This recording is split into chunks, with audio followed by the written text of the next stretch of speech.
എന്ന് പറഞ്ഞിടത്ത് എത്തിയെങ്കിൽ കേരളത്തിൽ എയിംസ് വരും മറ്റേ മോനെ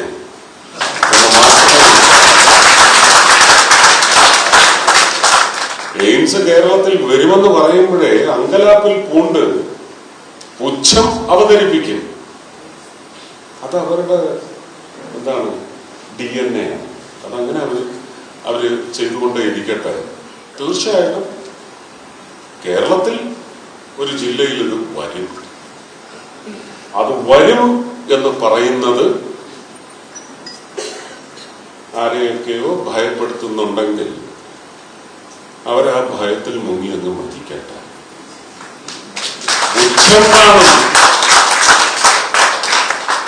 എയിംസ് കേരളത്തിൽ വരുമെന്ന് പറയുമ്പോഴേ അങ്കലാപ്പിൽ പൂണ്ട് പുച്ഛം അവതരിപ്പിക്കും.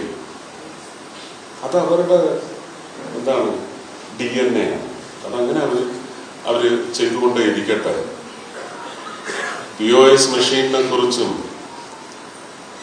ഇന്ത്യയിലെ സാധാരണക്കാർ കൈകാര്യം ചെയ്യുന്ന പച്ചക്കറി മാർക്കറ്റിൽ വരെ ഡിജിറ്റൽ ട്രാൻസാക്ഷൻ വരും എന്ന് ശ്രീ അരുൺ ജെയ്റ്റ്ലി അഭിമാനത്തോട് പാർലമെന്റിൽ അവതരിപ്പിച്ചപ്പോ രാജ്യസഭയിൽ ഇരുന്നുകൊണ്ട് വലിയ സാമ്പത്തിക വിദഗ്ധൻ വക്കീൽ കൂടിയായ സുപ്രീം കോടതിയിലെ രാജാവ് വക്കീൽ രാജാവ് എന്താ പുച്ഛിച്ചതെന്ന് നിങ്ങൾ കണ്ടല്ലോ അല്ലേ? കേട്ടിട്ടില്ല?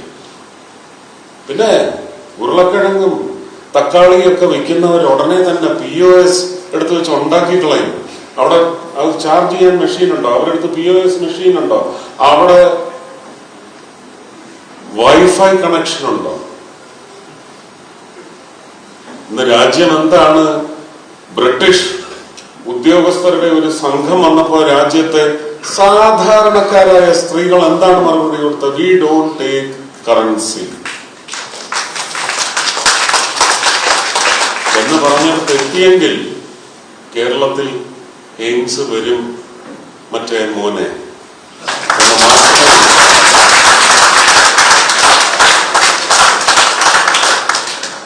വരും. പക്ഷെ കേരളത്തിലെ ജനങ്ങൾ കൂടി ഈ പുച്ഛം, ഈ തള്ളിപ്പറച്ചിൽ ഇതെല്ലാം വ്യക്തമായി നിങ്ങളുടെ ഹൃദയത്തിൽ പതിപ്പിക്കണം. ഇതിന് പ്രതികാരം ചെയ്യേണ്ടത് ഞങ്ങളല്ല. പ്രതി നടപടി സ്വീകരിക്കാൻ ഞങ്ങൾ പ്രാപ്തരാണ്. അതിന് ഞങ്ങൾക്ക് ഉത്തരവാദിത്വമുണ്ട്.